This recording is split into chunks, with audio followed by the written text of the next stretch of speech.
Assalamualaikum warahmatullahi wabarakatuh. Waalaikumsalam warahmatullahi wabarakatuh.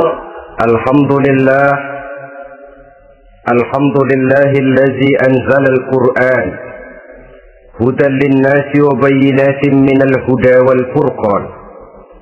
Wassalatu wassalamu ala asyrafil anam wa ala alihi wa ashabihil kiram, amma ba'du.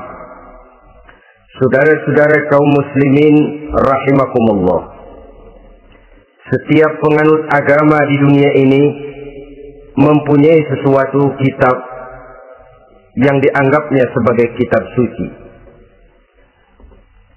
Orang Hindu punya kitab Weda, orang Buddha punya kitab Tripitaka, Yahudi mempunyai Taurat, Nasrani mempunyai Injil, penganut Konghucu punya kitab Tao Te Ching, orang Majusi punya kitab Zen Avesta, orang Kebatinan punya kitab Serat Centani, Hidayat Jati, Darmo Gandul atau Gatoloco. Sementara kita umat Islam oleh Allah diberikan Al-Quranul Karim. Mengapa kita yakini Quran ini sebagai kitab suci? Pertama, ia bebas dari intervensi dan investasi manusiawi. Ia sepenuhnya, baik isi maupun redaksi, adalah produk dari Allah Subhanahu wa Ta'ala. Kita yakini Quran kitab suci karena sampai hari ini belum ada seorang pun yang sanggup membuat seperti itu. Suatu kitab hanya dinamakan suci kalau dia bersih dari investasi dan intervensi manusia. Al-Quran ini sejak turunnya 14 abad yang lalu telah menantang. Wa in kuntum fi raibin mimma nazzalna ala abdina fa'tu bi suratin min misli. Apabila kamu ragu-ragu terhadap kebenaran Quran yang kami turunkan kepada hamba kami Muhammad, atau kamu menyangka Quran itu cuma bikinan Muhammad saja, cobalah kamu buat satu surah saja semacam Al-Quran. Apabila kamu tidak mampu melakukannya seorang diri, wada'u syuhada'akum, ajak seluruh teman-temanmu. Sejak tantangan ini turun 14 abad yang lalu, sampai hari ini tidak seorang pun yang sanggup membuat satu surah saja semacam Al-Quranul Karim. Barangkali belum pernah ada yang coba-coba. Sudah.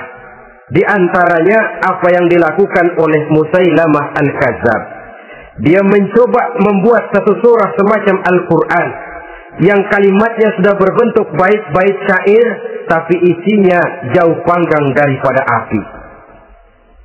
Yang kedua, kita yakini Quran sebagai kitab suci karena isi dan ajarannya sesuai dengan fitrah manusia. Suatu kitab dinamakan suci kalau ajarannya sejalan dengan fitrah manusia. Misalnya, manusia secara fitrah, kalau dia laki-laki, normal nafsu kepada perempuan, itu fitrah. Perempuan suka kepada laki-laki, itu fitrah. Kalau ada kitab suci tapi melarang manusia untuk kawin, kesuciannya perlu diselidiki. Quran kitab suci sejalan dengan fitrah manusia, maka ia menganjurkan manusia yang mampu untuk melangsungkan perkawinan. Contoh lain, secara fitrah manusia perlu makan. Kalau ada kitab suci yang melarang manusia puasa saja siang malam terus menerus, itu kan sama juga nyuruh orang mati. Quran sesuai dengan fitrah manusia. Maka dalam Islam puasa wisol, puasa ngableng, apa itu istilahnya, puasa nyambung dari pagi sampai sore sampai malam sampai pagi lagi puasa terus, bukan saja tidak boleh, malah haram hukumnya. Kenapa? Itu bertentangan dengan fitrah manusia. Yang ketiga, kita yakini Quran sebagai kitab suci karena isinya tidak kontroversial. Isinya tidak saling bertentangan satu sama lain. Di ayat manapun Quran mengajarkan Allah itu Esa. Satu kali dia berkata haram, dia akan tetap berkata haram. Isinya tidak kontroversial. Sebab kalau ada kitab suci, di satu pihak mengajarkan Tuhan Esa, di lain ayat mengajarkan Tuhan 3, di lain ayat lagi mengajarkan Tuhan 4, kitab kacau namanya. Bagaimana suatu kitab bernama suci kalau isinya kontroversial satu dengan lainnya? Dari 3 kriteria inilah kita yakini Quran sebagai kitab suci. Masalah yang akan kita bicarakan pada pertemuan kita kali ini, bagaimana sikap kita terhadap Al-Quranul Karim sebagai kitab suci. Berangkat dari sebuah hadis di mana Rasulullah Shallallahu Alaihi Wasallam pernah memberikan tawaran. Beliau bersabda, "Man ja'ala al-Qur'ana amamahu qadahu ilal jannah, wa man ja'ala al-Qur'ana khalfahu saqahu ilal nar." Siapa yang menjadikan Quran sebagai imam, maka Quran akan membimbing dia ke dalam surga. Tetapi siapa yang menjadikan Quran sebagai makmum, maka Quran akan mendorong dia ke dalam neraka. Pilihan terserah kita.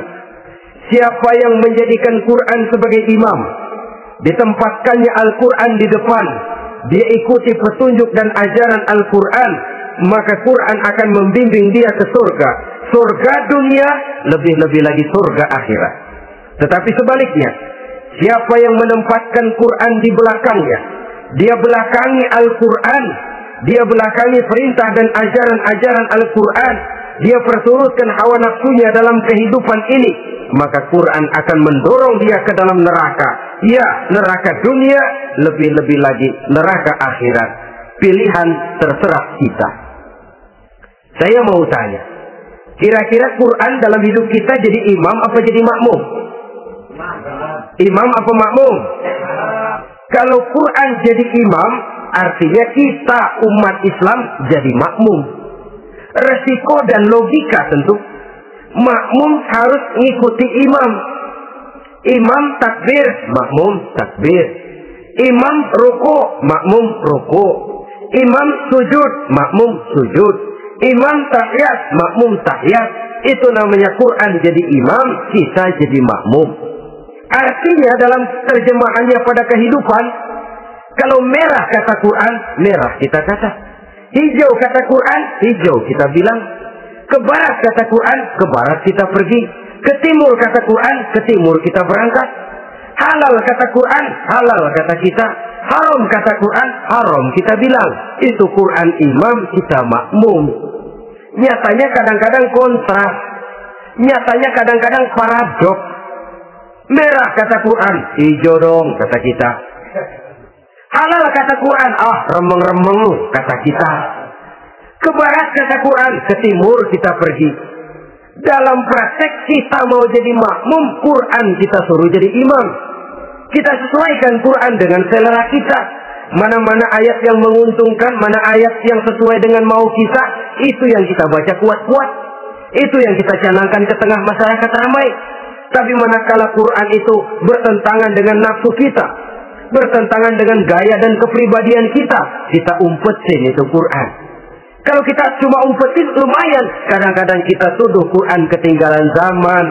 Kita anggap Quran tidak relevan lagi dengan situasi dan kondisi. Kalau sudah begitu, sudah menyeberang terlalu jauh namanya. Saudara-saudara kaum muslimin rahimakumullah. Inilah makna hadis Nabi yang diriwayatkan dari Imam Ali bin Abi Thalib, bersabda Rasul, "Man qara'al Qur'ana fastazharahu wa ahalla halalahu wa harrama haramahu adkhalahul jannah."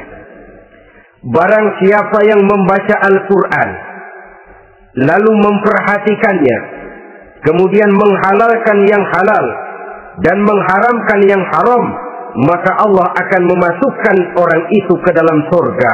Ya surga dunia, ya surga akhirat.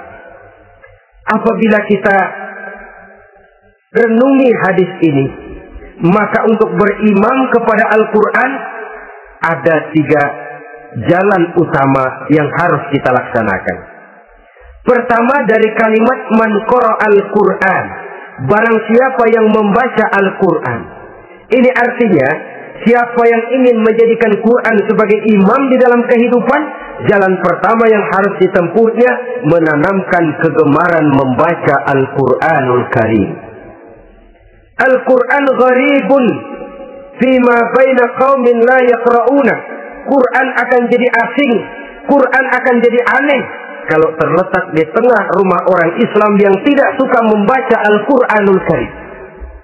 Jadi langkah pertama, tanamkan kegemaran membaca Al-Quran. Saya tidak menyalahkan kalau remaja kita gandrung kepada Stevie Wonder. Baik kalau mereka senang kepada suara emasnya Michael Jackson atau suaranya Madonna. Tapi kalau sampai harus mengalahkan kecintaan mereka kepada membaca Al-Quran, ini ironi. Sebagai orang tua, kalau anak-anak kita buta huruf Latin, katanya menghambat pembangunan. Bahkan pemerintah saja menggalakkan bebas 3B itu. Buta aksara diantaranya, supaya rakyat bisa membaca huruf Latin. Kalau anak-anak kita buta huruf Latin, katanya menghambat pembangunan. Bagaimana kalau anak-anak kita buta huruf Quran? Jelas saja menghambat proses kesadaran dan kebangkitan dari dunia Islam itu sendiri. Satu contoh ringan. Dulu sebelum pembangunan merata, listrik belum lagi masuk desa, kampung gelap, rumah pakai lampu minyak. Kalau kita masuk kampung, terasa banyak orang Islam. Kenapa? Di rumah sebelah sana kita dengar anak muda sedang latihan baca rawi, sebelah sini ibu-ibu sedang selawatan, di rumah sana remaja sedang baca Quran. Pembangunan maju, listrik masuk desa, alhamdulillah. Tapi apa yang kemudian terjadi? Proses pergeseran nilai. Setelah listrik masuk desa, radio main kenceng-kencengan, televisi main gede-gedean, baca Quran sudah barang aneh, langka. Tengoklah sekarang kalau kita masuk kampung, ada yang remaja sedang baca Quran, rasanya kok aneh, nggak umum. Sesuatu yang baik malah menjadi nilai-nilai keanehan. Saudara-saudara kaum muslimin rahimakumullah, tanamkan kegemaran membaca. Dalam satu hadis Nabi pesan, nawiru buyutakum bitilawatil Quran, sinari rumah tanggamu dengan bacaan Quran. Sebab listrik ini cuma bisa menerangi gelap, tapi tidak akan sanggup menerangi hati manusia. Quran produk Allah dibaca dalam segala keadaan, tepat dan pantas. Lihat saja, orang sedih baca Quran, terhibur. Orang gembira baca Quran, tidak lupa diri. Di rumah mewah ada yang baca Quran, bagus. Di kubu kereot di pinggir kali ada yang baca Quran, cocok. Orang kawin dibacakan Quran, bagus. Orang mati dibacakan Quran, tidak jelek. Dalam segala keadaan, in all season, bahasa kerennya, dia pantas dibaca. Saudara-saudara, bahkan orang sakit gigi pun kalau dengar baca Quran, tidak marah. Coba lihat. Dia senang benar lagu Michael Jackson, tapi giliran sakit gigi, coba setelin lagu Michael Jackson, kalau nggak mencah-mencah. Kamu gila apa nggak tahu saya lagi sakit gigi, tapi coba bacakan Quran. Dia pasti tidak marah. Begitu besar daya pengaruhnya. Bahkan Abu Jahal sama Abu Lahab pernah rapat. Kata Abu Jahal sama Abu Lahab, Mas Lahab, gini loh Mas. Kenapa? Ini saya pikir-pikir salah satu yang menyebabkan kenapa saudara kita banyak ikut ajaran Muhammad. Mereka kalau sudah dengar bacaan Quran terpesona. Jadi kita blokir saja. Caranya gimana? Kasih pengumuman kepada Quraisy, jangan sekali-kali mau dengerin Muhammad baca Quran. Kamu juga jangan. Dan saya pun begitu. Mari kita janji, tidak mau dengar bacaan Quran. Salaman. Pulang ke rumah masing-masing. Dapat 1 hari tahan, 2 hari bertahan, 3 hari, seminggu ke atas, Abu Jahal mulai ada semacam rindu, kangen, pengen dengar ayat Quran.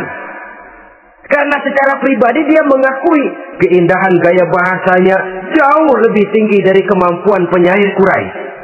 Isi ajarannya sangat dalam dan menyentuh segi-segi kehidupan manusia. Nggak tahan Abu Jahal kayak dikit-dikit hatinya, keluar rumah mindik-mindik, umpet-ngumpet, ngempet di rumah Nabi, pengen dengar Nabi baca Quran. Rupanya Abu Lahab sama. Pikir Abu Jahal, Abu Lahab nggak bakalan keluar. Abu Lahab berpikir, Jahal pasti di rumah. Dua-duanya bareng berangkat ke rumah Nabi. Cuma yang satu dari sebelah barat, yang satu dari sebelah timur. Ngempet, ketemu di sudut, sama-sama kaget. Jahal, loh kamu Lahab? Iya. Kamu ngapain? Lah kamu ngapain? Akhirnya sama-sama malu, sama-sama tidak bisa menahan diri, akhirnya sama-sama ngakui. Bagaimanapun kita harus akui bahwa Al-Quran ini mengandung daya pesona yang sangat luar biasa. Itu dari segi bacaan, belum lagi dari segi ajaran, belum lagi dari segi isi. Tanamkan kegemaran membaca Al-Quran. Sampai-sampai Nabi katakan, Innal ladzi laisa fi jawfihi syai'un minal Qur'an kal baitil kharib. Orang yang dari tenggorokannya belum pernah keluar ayat Quran barang sepotong pun, belum pernah ngaji barang seayat pun, itu orang kata Nabi kal baitil kharib, kayak rumah kosong. Rumah kan kalau kosong biar bagus, mewah, besar, perabotannya lengkap. Kalau kosong, angker. Setan kuntilanak membedik, betah benar di situ. Saudara-saudara kaum muslimin rahimakumullah. Dalam satu percontohan Nabi mengatakan begini. Masalul mu'minil ladzi yaqra'ul Qur'an kamasalil utrujah. Rihuha thayyibun wa ta'muha thayyibun. Orang mukmin yang suka membaca Quran adalah ibarat buah utrujah. Baunya wangi, rasanya lezat. Kira-kira kalau di negeri kita buah apa utrujah? Semacam jeruk yang manis lah. Sudah baunya wangi, rasanya enak. Itu buah. Orang mukmin yang suka baca Quran kayak buah itu. Baunya wangi, rasanya enak. Artinya syiarnya hidup, isinya memang orang mukmin.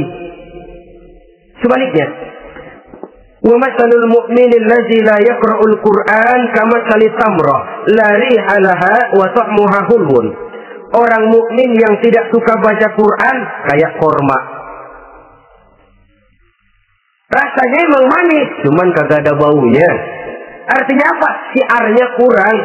Kalau orang belum tapi kenal kan kagak mau makan korma. Kenapa? Nggak ada baunya. Daya tariknya kurang, walaupun rasanya enak. Kalau daya tariknya nggak ada, kan nggak ada iklannya, tidak ada syiarnya. Itu orang mukmin yang tidak suka membaca Quran. Ibarat buah, nggak ada baunya, walaupun rasanya enak. Orang kurang tergerak, kurang syiar, kurang daya tarik. Sebaliknya, wa masalul munafiq allazi yaqra'ul Qur'an kamasalir raihanah rihuha thayyibun wa ta'muha murrun. Orang munafik yang suka baca Quran seperti buah raihanah. Apa itu? Baunya wangi, rasanya pahit. Orang munafik baca Quran kayak buah itu. Baunya sih enak, cuman rasanya pahit. Yang munafik baca Quran, syiarnya sih lumayan, daya tariknya hebat, isinya munafik. Nah, paling jelek orang munafik yang nggak suka baca Quran. Wa masalul munafiqil ladzi la yaqra'ul Qur'an kamasalil hanzalah laisa laha rihun wa ta'muha murrun. Orang munafik yang tidak suka baca Quran seperti buah hanzalah, sudah nggak ada baunya, rasanya pahit lagi. Kalau buah pacek kali. Udah baunya kagak ada, kalau dimakan bikin orang celeng. Saudara-saudara kaum muslimin rahimakumullah, tanamkan kegemaran membaca Al-Quran, karena membaca Al-Quran merupakan ibadah yang besar. Bahkan kata Nabi, afdalu ibadati abdi qiraatul Quran. Nilai ibadah yang paling baik dari hambaku adalah ibadah membaca Al-Quran. Dalam sholat pahalanya lebih besar di luar sholat daripada di luar sholat. Dengan wudu pahalanya lebih besar daripada tanpa wudu. Mengerti pahalanya lebih besar daripada tidak mengerti. Tapi tidak mengerti pun jangankan membaca, mendengar saja orang baca Quran dengan baik sudah didoakan untuk mendapat rahmat. Berpahala mendengar bacaan Al-Quran walaupun tidak mengerti. Apalagi membaca sendiri, apalagi mengerti apa yang kita baca, tentu pahala itu akan jauh lebih besar. Ini yang pertama, tanamkan kegemaran membaca Al-Quranul Karim. Yang kedua, dalam hadis tadi, fastazharuh, man qara'al Qur'ana fastazharuh. Siapa yang membaca Al-Quran kemudian memperhatikannya, Jadi kalau kita mau berimam kepada Al-Quran, setelah menanamkan kegemaran membaca, yang kedua, perhatikan, pahami isinya. Jangan seperti monyet pakai mahkota, ketawa girang, cengengesan, tapi dia tidak tahu arti kebesaran mahkota yang disandangnya. Bangga dengan Al-Quran, tapi apa kandungannya kita tidak mengerti. Untuk memahami Al-Quran ini, caranya bagaimana? Tentu mudah saja. Seperti contoh, kalau kita ingin mengerti caranya bikin tahu, jangan bertanya kepada montir mobil. Montir mobil ahli betul urusan mesin, tapi kalau urusan tahu, tanya dong tukang tahu. Untuk mengerti rahasia dan seluk-beluk Al-Quran, kita harus bertanya kepada orang yang memahami seluk-beluk Al-Quran, para ulama, para kiai, para ustadz, yang kita tahu kualitas keilmuannya, kita yakini loyalitas dan integritasnya kepada Islam ini. Kenapa? Ayat-ayat Quran itu elastis. Dia dibawa kemana saja mau. Ditafsirkan menurut kemauan orang bisa. Paling celaka kalau yang belajar tidak punya dasar, yang mengajar punya maksud lain. Sesat dan menyesatkan. Yang ngajar punya nafsu ambisi, yang belajar tikus budek, yang memang tidak punya dasar apa-apa. Sekali belajar langsung tafsir. Cara wudhu yang baik saja belum ngerti, cara rukuk dan sujud yang baik saja belum bisa, yang membatalkan sholat apa ndak bisa, ndak ngerti. Sekali langsung, ndak, supaya kita langsung saja belajar langsung Al-Quranul Karim. Tidak jelek, cuma akan lebih baik kalau sebelumnya ada unsur penunjang dari nilai-nilai keilmuan dalam Islam ini. Disinilah perlunya menghidupkan majelis-majelis taklim. Sebab kalau Al-Quran hanya dipahami dan dikutak-kutik menurut maunya rasio saja, kekuatan rasio terbatas. Saya akan khawatir nantinya akan timbul pendapat-pendapat di mana Al-Quran disesuaikan dengan otak. Bukan otak ngikuti Quran, tapi Quran disuruh ngikuti otak. Contoh yang dekat saja. Kalau saudara ngukur kayu pakai meteran, itu kira-kira meteran ikut kayu, apa kayu ikut meteran? Ayo, kira-kira kayu ikut meteran, apa meteran ikut kayu? Meteran ikut kayu. Bagus. Kalau meteran ikut kayu, artinya nggak ada meteran benar di dunia ini. Kayunya kependekan, meterannya dipotong. Kan begitu loh. Meteran ikut kayu namanya. Bukan meteran ikut kayu, tapi kayu yang harus ikut meteran. Otak harus ikut wahyu. Jangan wahyu disuruh ikut otak. Manusia ikut Quran, jangan Quran disuruh ikut manusia. Dan kaum orientalis, ya, orang barat di luar Islam yang mendalami, mempelajari Islam dengan tujuan mencari kelemahan Islam untuk menghantam umat Islam. Itu sengaja mencari ayat-ayat yang mereka kumpulkan untuk menghantam umat Islam. Supaya mereka meragukan Qur'annya untuk kemudian pada suatu saat meninggalkan Qur'an sama sekali. Timbullah pendapat ada ayat Qur'an yang sudah tidak sesuai lagi katanya dengan situasi dan kondisi. Seolah-olah otak manusia sudah jauh lebih pintar daripada Al-Quranul Karim. Saudara-saudara kaum muslimin rahimakumullah, inilah yang kita berlindung dari Allah. Sebab secara demikian, dengan kata lain, kita secara tidak sadar sudah mengurangi kemahamutlakan dan kesempurnaan dari Allah Subhanahu wa ta'ala. Untuk memahami Al-Quran, maka kita harus bertanya kepada ahlinya, mengaji, menghidupkan majelis-majelis taklim. Jangan sampai Al-Quran menjadi awam di tengah masyarakat Islam sendiri. Ini jalan yang kedua, memahami isinya.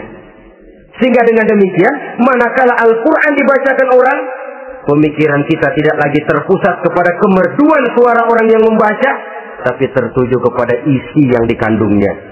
Sehingga dalam kondisi semacam itu, boleh jadi tiap kali dibacakan Al-Quran, nilai iman makin tambah. Kita dengar orang baca, Alam tara kaifa fa'ala rabbuka bi ashabil fil. Terbayang oleh kita bagaimana Raja Abrahat dengan pasukannya mau menghancurkan Ka'bah. Bagi Allah cukup menurunkan burung ababil, hancur lebur Abrahat raja besar dengan seluruh pasukan gajahnya, berantakan dibuatnya cuma dengan burung ababil. Allah Maha Besar, Allah Maha Kuasa. Tambah iman. Kalau tidak, ya seperti yang banyak terjadi. Quran menceritakan azab, kita malah kesenangan. Walakum azabun alim, kamu akan mendapat azab yang pedih. Kita teriak di pojokan, toyib, toyib. Allah, alhamdulillah. Digambarkan azab malah baik-baik. Bahwa kita suka, kita gemar kepada bacaan Quran dengan suara yang merdu, alhamdulillah. Akan lebih baik lagi kalau kita mengerti apa yang dibacanya. Sebab perintah membaca tersirat makna perintah untuk memahami. Perintah memahami tersirat makna untuk mengamalkan.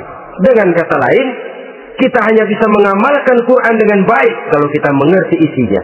Kita hanya bisa mengerti isinya kalau kita rajin membacanya. Baik membaca yang tersirat, baik membaca yang tersurat dengan petunjuk para alim ulama, para kiai, dan orang-orang yang ahli di bidang itu. Saudara-saudara kaum muslimin rahimakumullah, inilah jalan kedua. Upayakan memahami isinya. Hidupkan kajian-kajian agama, hidupkan majelis-majelis taklim. Jangan sampai Al-Quran asing di hati kita sendiri. Jangan sampai kita awam terhadap makna kandungan dan ajaran Al-Quran, sementara kita yakini bahwa dialah yang akan bisa membimbing kita menuju kebahagiaan sejak dari dunia sampai ke akhirat nanti.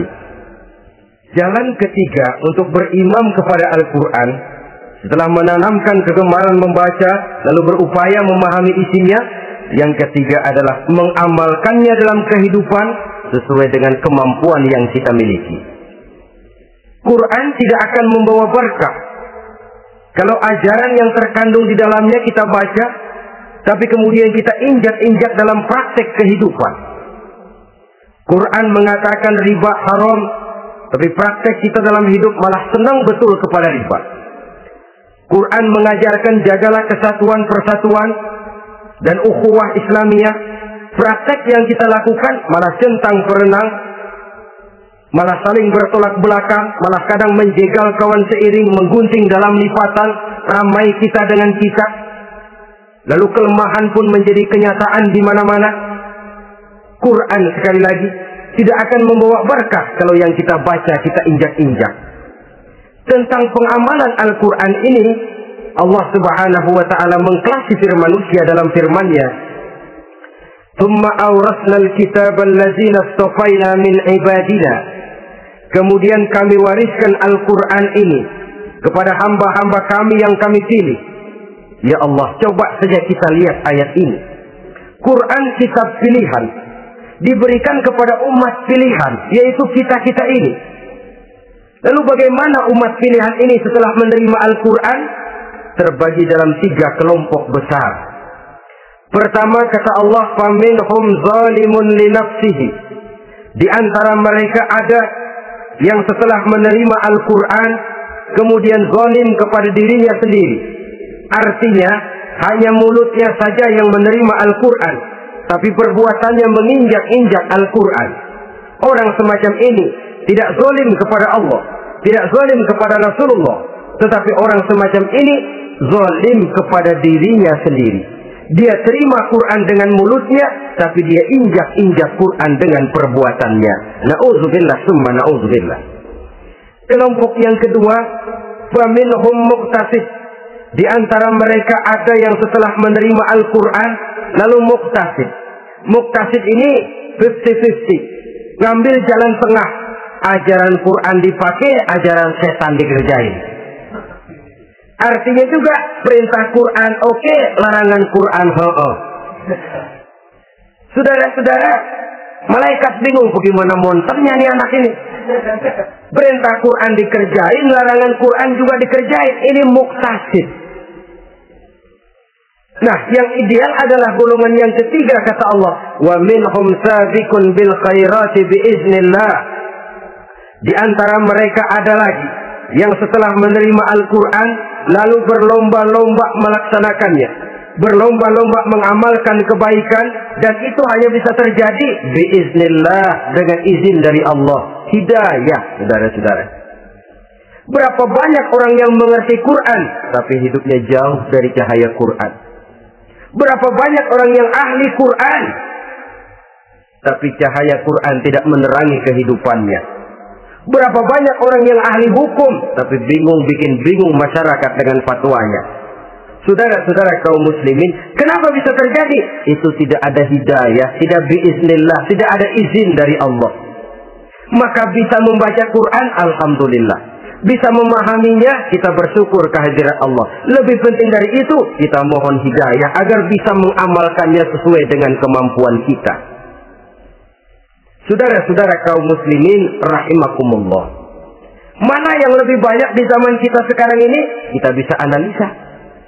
Ada yang menerima Quran hanya dengan mulutnya saja. Kalau ditanya, Tuhanmu siapa? Allah. Kiblatmu mana? Ka'bah. Saudaramu siapa? Umat Islam. Kitab sucimu apa? Quran. Kamu bisa baca? Enggak. Ya, kalau cuma enggak bisa baca, barangkali kadang-kadang Quran saja pun tidak punya. Ini yang ironi, ini yang menyedihkan. Saudara-saudara kaum muslimin rahimakumullah, tanpa melaksanakan konsepsi Al-Quran di dalam kehidupan,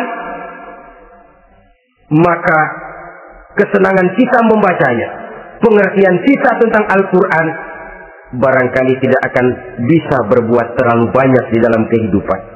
Maka sekarang ini sudah ada terjemahan Quran dalam bahasa Indonesia, dalam bahasa daerah, dalam bahasa Inggris, Belanda, bahkan Jerman, yang masih harus terus dan selalu ditingkatkan terjemahan Quran di dalam kehidupan. Dengan kata lain, kita umat Islam menunggal dengan Quran kita. Jangan cuma jadi kebanggaan Islam tinggi, tidak ada yang lebih tinggi dari Islam. Quran kitab suci, tidak ada yang bisa menandinginya. Qurannya, tapi umatnya, kadang-kadang kita ini jauh panggang daripada api. Kita bersyukur musabaqah tilawatil Quran dihidupkan dengan biaya bermiliar rupiah, sejak dari tingkat kelurahan, kecamatan, wali kota, provinsi, sampai kepada tingkat nasional, untuk menanamkan kegemaran membaca Quran. Setelah itu, hendaknya diadakan peningkatan dengan upaya memahaminya. Sehingga pada suatu saat, boleh kita adakan musabaqah pengamalan Quran. Hadiahnya sudah langsung dari Allah sendiri. Ini yang kita perlu berlomba mengamalkan ajaran Quran. Sabiqun bil khairat, berlomba mengamalkan ajaran-ajaran Al-Quranul Karim. Nah, oleh karena Al-Quran ini dalam bentuknya yang umum kadang-kadang hanya menjelaskan satu persoalan secara global, kita memerlukan tuntunan sunnah dari Rasulullah Shallallahu Alaihi Wasallam. Umpamanya, Quran hanya mengajarkan aqimis sholat, dirikan sholat. Caranya bagaimana? Tidak ada cara sholat dalam Quran. Dari mana kita tahu cara sholat? Dari sunnah. Itu sebabnya selain Al-Quran sebagai sumber utama, kita memerlukan sunnah. Bahwa sholat pakai takbiratul ihram di Quran tidak ada. Bahwa sholat pakai tahiyat dalam Quran tidak ada. Jadi kalau orang cuma Quran saja, tidak ada sunnah itu, ya bagaimana kita bisa sholat? Quran cuma mengatakan wa atimul hajja wal umrata lillah, laksanakan haji dan umrah karena Allah. Bagaimana manasik haji? Bagaimana cara sa'i? Bagaimana cara wukuf? Bagaimana cara melontar? Tidak ada dalam Quran. Yang memuat itu tidak lain sunnah. Untuk memahami Quran dan sunnah ini, kita memerlukan orang yang menguasai Quran dan sunnah. Oleh karena itu, kita perlu petunjuk kepada para ulama. Itu sebabnya Quran sendiri mengatakan, wa in tanaza'tum fi syai'in farudduhu ila Allahi wa rasulih. Apabila kamu berbeda pendapat tentang suatu persoalan, kembalikan kepada Allah dan Rasulnya. Kembalikan kepada Allah artinya kembalikan kepada Quran. Kembalikan kepada Rasul, maksudnya kembalikan kepada sunnah.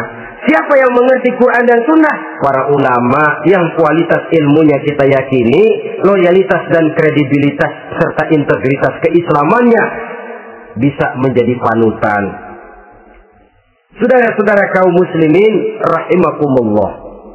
Dengan demikian, kalau orang berkata langsung saja memahami Quran, sekarang kan sudah banyak terjemahannya, tidak usah lewat ulama-ulamaan. Saya tidak mencela, cuma agak mengkhawatirkan. Kalau dia memahami Quran cuma sekedar lewat terjemahannya saja, sangat mungkin jadi dia bisa salah paham. Kita memerlukan bantuan sunnah, kita memerlukan petunjuk para ulama yang menguasai di bidang itu. Kembalikan kepada Quran dan sunnah, artinya bertanya kepada orang yang memahami Quran dan sunnah. Nah, dengan begitu kan akan terjadi perbedaan pendapat. Perbedaan pendapat sesuatu yang halal sepanjang tidak menyebabkan kita berpecah belah. Halal berbeda pendapat, asal diletakkan pada proporsinya. Apalagi kalau perbedaan pendapat itu cuma masalah teknis, bukan masalah prinsip. Kenapa tidak pulang saja kepada tuntunan Quran? Lana a'maluna walakum a'malukum. Kami akan mengamalkan amalan yang kami yakini benarnya. Saudara persilahkan mengamalkan amalan yang saudara yakini benarnya. Sama-sama punya alasan, sama-sama punya dalil. Tidak usah saling menyalahkan. Tidak usah saling mengklaim, merasa yang paling benar, orang lain salah semua. Kemukakan argumen, jangan sentimen. Harus dengan semangat mencari kebenaran, bukan untuk mencapai kemenangan. Kalau sentimen lebih penting dari argumen, kalau kemenangan lebih diutamakan dari mencari kebenaran, yang berlaku kadang-kadang gengsi. Kalau sudah gengsi, yang bicara emosi. Kalau sudah emosi, istilah kita di kampung, ngambek. Gedean ilmunya sama amboknya.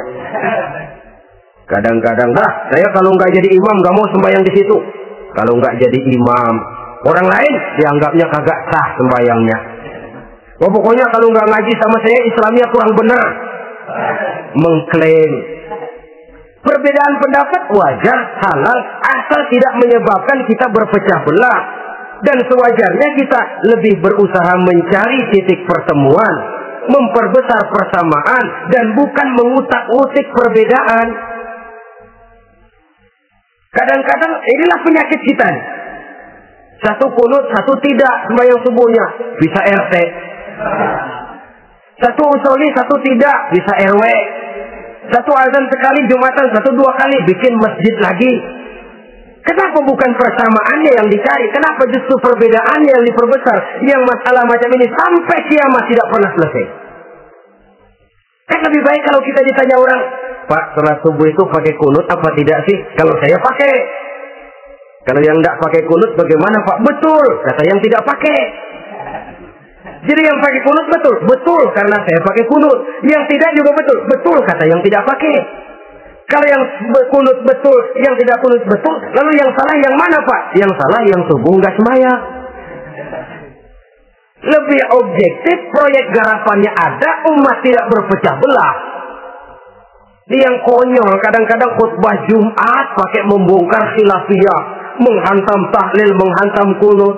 Selesai sembahyang Jumat, apa yang terjadi? Umat resah, masyarakat gelisah, polemik timbul, masalah tidak terselesaikan. Orang jadi khotib itu raja dalam mimbar Jumat, siapa yang mau bantah? Iya. Kalau memang mau buka itu persoalan khilafiyah, buka dalam forum khusus.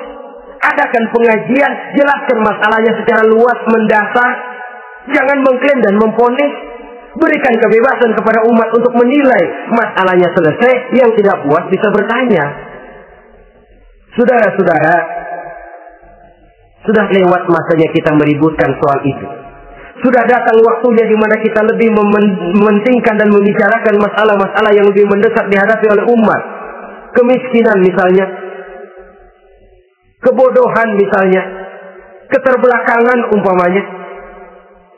Peluang untuk mendapatkan pendidikan yang layak bagi anak-anak kita yang berotak cerdas tapi tidak punya kemampuan ekonomi umpamanya. Itu akan lebih objektif ketimbang kita membicarakan masalah-masalah yang sampai kiamat tidak akan pernah selesai.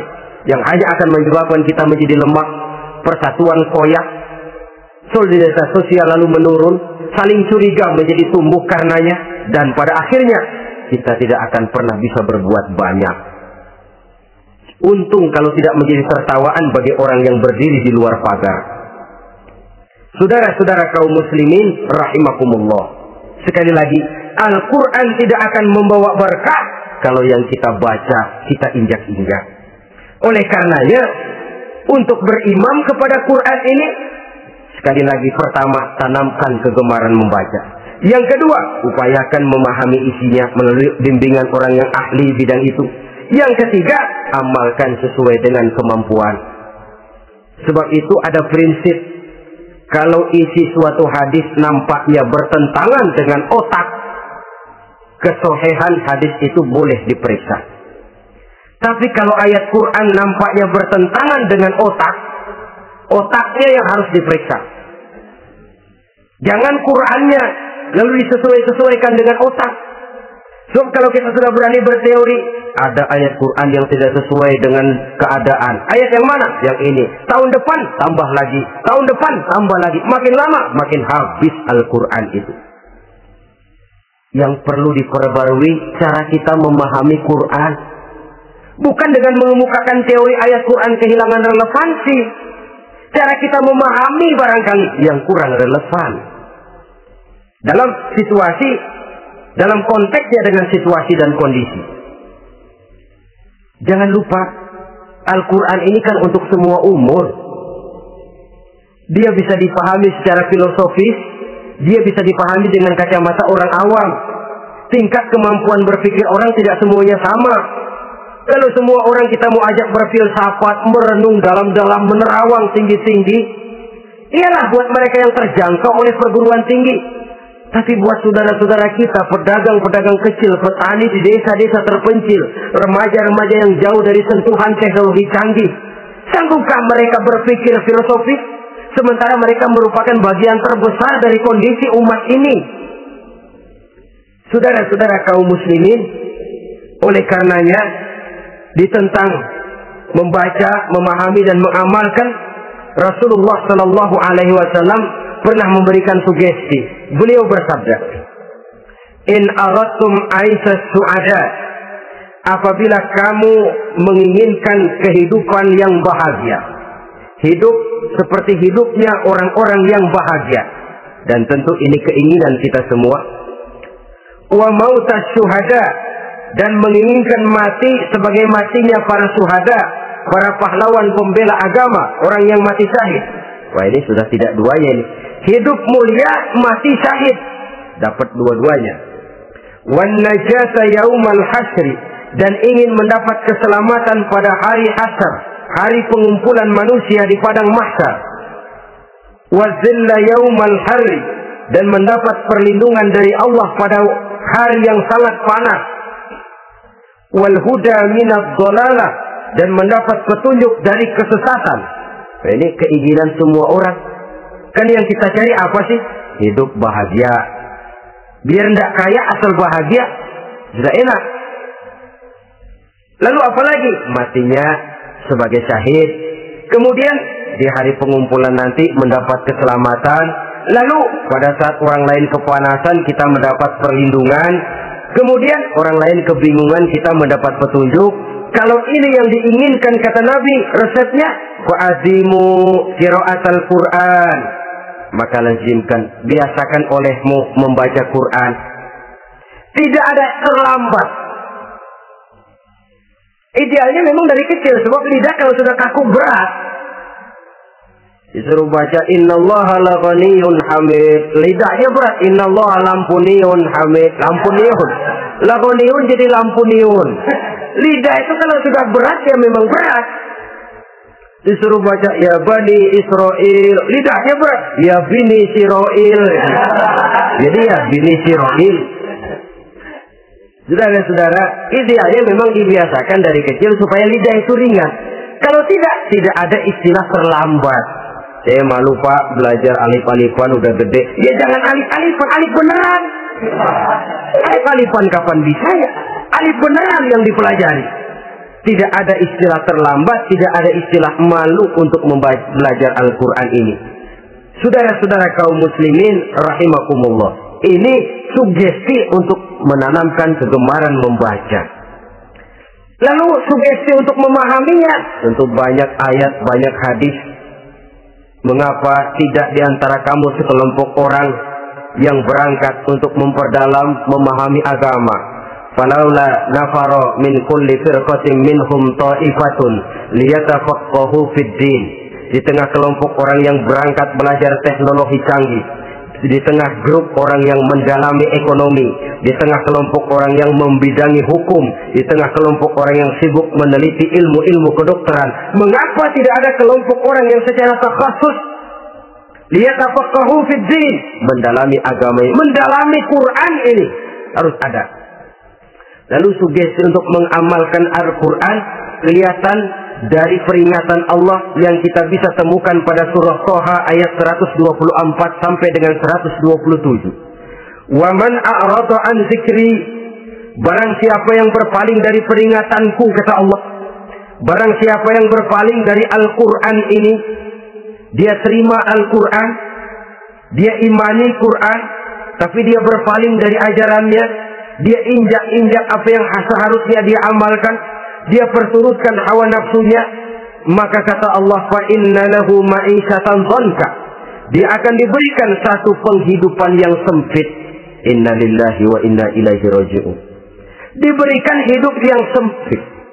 Kalau hidup sudah terasa sempit, bagaimanapun luasnya rumah, sempit. Kalau hidup sudah terasa sempit, bagaimanapun banyaknya harta, sumpah. Kalau sudah hidup ini terasa sempit, bagaimanapun luasnya pergaulan, tidak ada tempat kita bertanya, melarikan persoalan, membagi rasa. Siapa yang berpaling dari Quran, dia akan diberikan penghidupan yang sempit. Bukan dagangnya tidak untung, bukan kerjanya tidak digaji, tapi kesempitan hati lebih bahaya loh dari kesempitan ekonomi. Itu di dunia. Di akhirat, wa nahsyuruhu yaumal qiyamati a'ma. Di akhirat nanti dia akan dikumpulkan oleh Allah dalam keadaan buta. Ya Allah, ya Rasul. Padahal ke akhirat kita baru tumben. Sekali ke akhirat buta. Masya Allah. Di tempat kita lahir saja, kalau tadinya kita melihat, tahu-tahu menjadi buta, kita bingung. Padahal jalan sudah pernah kita lihat, arah sudah pernah kita tahu. Bagaimana di padang mahsyar nanti? Kemana jalan yang akan ditempuh? Kepada siapa kita hendak bertanya? Mana teman, mana istri, mana anak? Buta pula kita. Satu kesengsaraan yang merupakan puncak kesengsaraan. Dikala itu orang yang semacam tadi protes. Rabbi, lima hasyartani a'ma wa qad kuntu basira. Wahai Allah, kenapa hari ini saya dikumpulkan dalam keadaan buta? Padahal ketika di dunia dulu saya melihat, saya menyaksikan gunung yang menjulang tinggi ke angkasa, saya melihat lautan yang luas terhampar biru membentang, saya saksikan luas tanah, sawah luas menguning, saya saksikan keindahan alam. Di dunia saya melihat Allah. Kenapa sekarang saya dikumpulkan dalam keadaan begini? Protes dia, tidak terima dia. Allah jawab, kadzalika atatka ayatuna fanasitaha. Kata Allah, begitulah memang. Dahulunya waktu di dunia telah datang ayat-ayat kami kepadamu, telah turun Al-Quran, telah datang agama, fanasitaha, tapi kamu lupakan dia. Kamu lupakan Quran, kamu lupakan Islam. Datang ayat, turun Quran, turun agama, kamu belaga pilon, kamu belaga nggak tahu. Wa kadzalikal yauma tunsa, maka hari ini pun begitulah kamu dilupakan. Sebagaimana dulu waktu di dunia, kamu telah melupakan ayat-ayatku, melupakan kitabku, melupakan ajaran-ajaranku. Hari ini kamu pun dilupakan. Seolah-olah Tuhan cuma nggak bilang, mereka protes, Tuhan, kenapa saya buta padahal di dunia saya ngelihat? Kata Tuhan, kalau bahasa kita, lu rasain. Lu sih, kenapa dulu di dunia? Pura-pura nggak lihat. Kenapa waktu di dunia? Pura-pura nggak tahu. Kenapa waktu di dunia? Kamu lupakan Quran, maka hari ini pun engkau kami lupakan. Wa kadzalika yauma tunsa. Wa kadzalika najzi man asrafa wa lam yu'min bi ayati rabbih wal azabul akhirati asyaddu wa abqa. Demikianlah kami membalas orang yang berlebih-lebihan, orang yang melampaui batas dan tidak mau beriman kepada ayat-ayat Tuhannya, dan sungguh siksa akhirat itu lebih dahsyat dan lebih kekal. Siksa dunia mungkin kelaparan, kekurangan ekonomi, kekurangan pakaian, tapi berapa hari paling lama seumur manusia? 70 tahun umur kita, ya paling lama begitulah. Tapi siksa akhirat, kesengsaraan akhirat, kesengsaraan neraka, asyaddu wa abqa, lebih dahsyat dan lebih kekal. Di zaman sekarang orang bukan cuma berbuat potong kompas, berpikir pun potong kompas, berpikir pun ngambil jalan pintas. Dia lebih memilih kesenangan yang sedikit dengan mengorbankan kesenangan yang abadi. Dia mengejar surga yang sebentar dengan menghancurkan surga yang kekal. Dicarinya surga dunia, hidup cukup, rumah bagus, makan bagus, pakaian bagus, istri bagus, dengan menghalalkan segala macam cara, berpaling daripada kehidupan agama, lalu menginjak-injak Al-Quranul Karim. Kita berlindung kepada Allah, jangan sampai dimasukkan dalam kelompok yang di akhirat nanti dibangkitkan dalam keadaan buta. Na'udzubillah, summa na'udzubillah. Di sini kita terkesan dengan apa yang dikatakan Syed Muhammad Abduh, al-Islam mahjubun bil muslimin. Kebesaran Islam kadang-kadang tertutup oleh tingkah laku umat Islam sendiri. Keluhuran dan kesempurnaan Al-Quran tertutup oleh kebodohan umat Islam. Sedangkan untuk mengungkapkan rahasia Al-Quran ini diperlukan keahlian yang kompleks. Saudara yang di Fakultas Teknik belajar teknologi, ungkap buka rahasia Quran di bidang teknologi. Saudara yang di bidang kedokteran, ungkap buka rahasia Al-Quran di bidang kedokteran. Saudara yang ahli geologi, pelajari struktur kulit bumi dengan mengungkap rahasia Al-Quran. Sehingga pengkajian kita tentang teknologi, pengkajian kita tentang angkasa luar, pengkajian kita tentang anatomi manusia akan berakhir kepada subhanaka ma khalaqta hadza batila. Ya Allah, tidak satu pun yang Engkau ciptakan ini sia-sia. Perut bumi mengandung minyak, timah, kekayaan yang berharga untuk manusia. Mempelajari angkasa luar bisa memahami musim dan menyelamatkan manusia. Mempelajari rimba belantara, teknologi canggih, akhirnya akan memperkuat nilai-nilai iman, menerjemahkan ajaran Quran lewat disiplin ilmu yang kita kuasai masing-masing, untuk kemudian bekerja sama bahu-membahu dalam rangka mengimani Al-Quran, mengamalkan Al-Quran, dan mengawal keluhuran Al-Quranul Karim yang atas dasar tuntunannya kita hidup, untuknya kita berjuang, dan dalam bimbingannya kita ingin kembali menghadap Allah Subhanahu wa Ta'ala. Inilah pertemuan yang singkat ini. Mudah-mudahan kita diberikan kekuatan oleh Allah untuk berimam kepada Al-Quran, menjadikannya sebagai pedoman utama di dalam kehidupan kita. Terima kasih atas segala perhatian. Mohon maaf atas segala kekurangan. Usikum wa nafsi bitaqwallah. Wassalamualaikum warahmatullahi wabarakatuh.